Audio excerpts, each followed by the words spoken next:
So just tell me a little bit about why you're here today and what you hope to achieve. Right.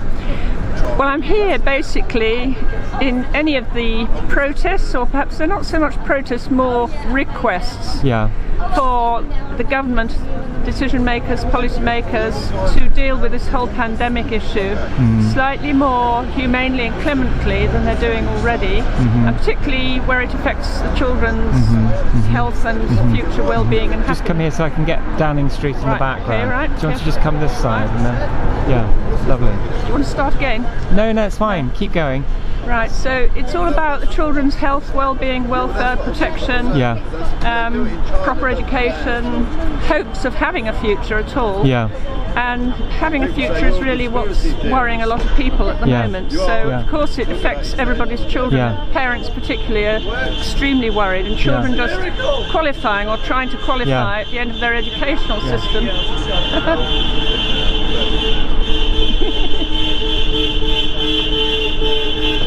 They're protesting about the effect on the coach industry. They're honking for hope, which I think is a rather nice message. I'd say congratulations on your message. So what do you think is the major issue then with clinical trials, vaccines for children? Right, now my gut reaction to it all, as you see, is no testing on children. Right. There is no physiological difference between children and adults. So why in this respect can't the adults just stand up for the children and be willing to be tested? Would Boris like his young son Wilfred to be tested? I don't think he would. And if somebody said to you, well, we're worried about the epidemic kicking off in children, what would you say to that? Well, I would say that's not yet happened. And why are people so sure that it is going to happen? I mean, that needs questioning too. All this sort of prediction about how this is going to unfold actually raises my suspicion hackles, if you see what I mean, because it feels like a sort of unfolding agenda. Now, if it's a natural occurrence, there would be no agenda. We just have to go with the flow of wherever this virus flies. But then people might say, well, why wait? Why wait till it starts? Indeed, but the thought that it might get worse indicates that people sort of expect a mutation quite soon. And I was alarmed yesterday, or was it Friday? I can't remember. Things happen every day. But a research panel at King's College London have put out their latest prognosis, which is that the virus is going to have 6 new strains, right? And that's coming down the tracks very quickly. Well, 6 is a very specific number, isn't it? If they said it might have 1 or 2 new strains in the immediate future, I would buy that, because it might. Why do they choose these specific numbers? That's my first question. Secondly, that the new strains will produce new symptoms. In other words, all the diagnostics, all the prophylactics against the new virus or its mutations may be redundant quite quickly. If you've got 6 new strains, how are you going to produce a vaccine now that's going to cover all the symptoms and all the, if you like, corporal contingencies of generated by those new strains? And so it's all, to me, very not worked out, and yet it is worked out in a funny sort of way with these predictions and these forecasts. What do you think about the virus itself? I mean, there's scientists saying that it may not exist, or that it has been isolated. Well, it's a pretty little thing, isn't it, really, with its little suckers all over, and it's a nice rosy colour, and it swims around looking all innocent and rather sort of, in a way, inviting to cuddle or something. I don't know. I mean, people say that these are actually not, the virus part of it is questionable, and viruses, we have to understand, are less actual entities in themselves than the body's reaction to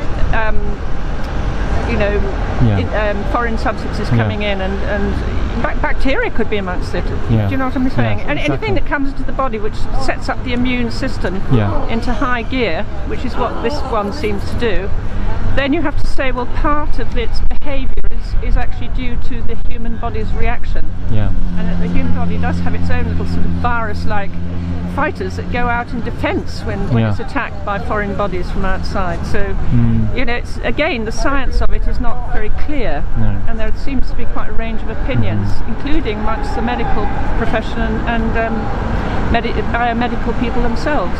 What do you understand about the tests that you're using, the tests for the virus?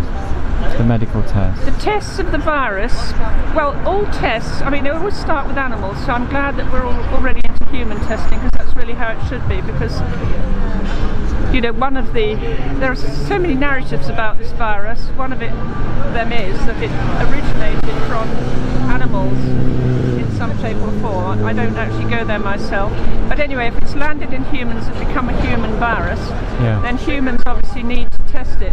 And again, it comes down to good old volunteers, brave people from the public who see they could do something for their fellow humanity, and they don't have too much to lose, maybe don't have families or don't have huge people dependent on them, and that kind of problem.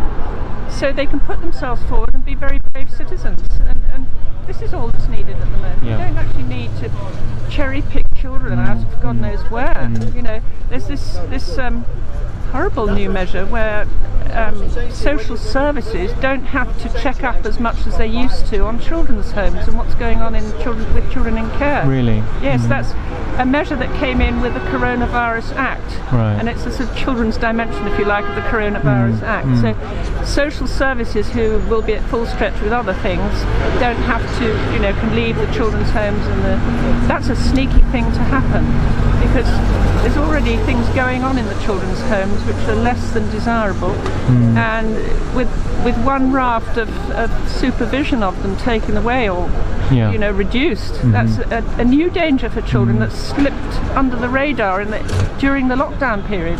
I think that new bit of legislation touched down on 24th of April. Right. See, right in the and middle. what was the rationale for that? The official reason? Well, if there were a rationale, it's not very clear either, and there's only been one or two.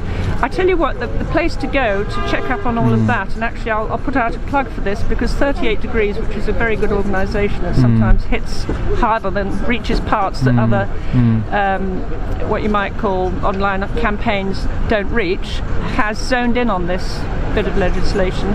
So there's a petition up. So if people go to 38 Degrees and the petition against section 445, and then just children, they'll get it. Yeah. And that sort of gives the rationale, although frankly it's not a rationale, it's more a sort of, you know, a caveat. Be careful. This is a dangerous thing for the children. So. And the trouble is, it's coincident with children having been reported independently of that, and independently of the legislation, to be going missing from disabled children's care homes. Right. Now what's going on there, you see? 'Cause, I mean, it sounds like, again, expendable cannon fodder, eugenics, all kinds of horrible things. What do you think parents who are worried today should be doing, or should be thinking about? Parents should be asking questions, Yeah. number one. Parents should be looking to their children's welfare, and pooling information as to what really is for the children's welfare. Now, children before they reach the age of 3, they think they've had about 30 vaccinations of various sorts, immunisation. And, you know, they're like pincushions, aren't they? And unfortunately, the autism level is rising year by year. And the prognosis is that by 2038, 1 in 2 children, due to vaccination, will become autistic. Going right back to the late 19th century, where 1 in, I think, 500, or even more than that, the actual breakdown of the figures, but you see what I'm saying. The trend is definitely towards a higher proportion developing those symptoms. But the government says that it's not related to vaccination, the levels of autism. Well, what the government says, I think, you know, again, let's go back to the science. Let's have the scientists being a little bit more proactive, and the doctors and the nurses and anybody who works in the medical science and the medical profession a little bit more vocal about what's actually going on this year. They're much more vocal in America. Here they are beginning to be vocal, thank God, because there's all kinds of reports coming out of that sector. But they're still rather anonymous, and I don't blame them if they want to remain anonymous. But our dear courageous friends in the West, Wild West, who, you know, won the West and all the rest of it, they're a little bit more courageous than we are, and doctors are actually putting their names to some of the quite negative reports as to what's going on in the hospitals. I won't go any further there. But is there anything else you'd like to say about? No, just join Children First UK, which is a national children's rights movement, and we want a Children's Rights Act. Right. That's the end game, so that everything that happens with children, right across the whole spectrum of protection of children, education of children. It's a big agenda. You know, everything to do with children has a raft of legislation behind it, saying whether this breaches their rights or not, because children's rights are not adult rights. It's not, you cannot, in this respect, you know, they are a different demographic from the adults. They have special needs and vulnerabilities, so we want a Children's Rights Act. And can people find you online? Have you got a website? They will be able to tomorrow. I'm trying to organise a website on absolutely no money and trying to do things publicly at the same time. And the name again is Children First UK. It's on this little thing. I can actually give it, what I do at these, because I'm all over the place with Piers Corbyn at the moment. He's a great friend of yours, I'm sure too. Spent the weekend with Piers. And what I do at the rallies, we were in Nottingham yesterday, is just give out one of these little stickers and stick them on anything, a mobile phone or a, you know, a bag or somebody's t-shirt. You've got an email address. There's an email address to be going on with, but that's it's as long as I've got email contact with people, and I don't do Facebook or Twitter because I'm under the court at the moment due to a Facebook breach, which was done not by me but by one of my dear friends on my list, who threw me in it twice in succession, but maybe he was ignorant, I don't know, but anyway. So I'm gagged by the court and I have to be careful. So I'm on this Proton Mail account, and it's not just me, it's a group of us now. Right, so C1UK at protonmail.com. Lovely, thank you very much. So anybody who can get in touch with me. Nice and to there speak we've got with Downing Street in the background. We have indeed.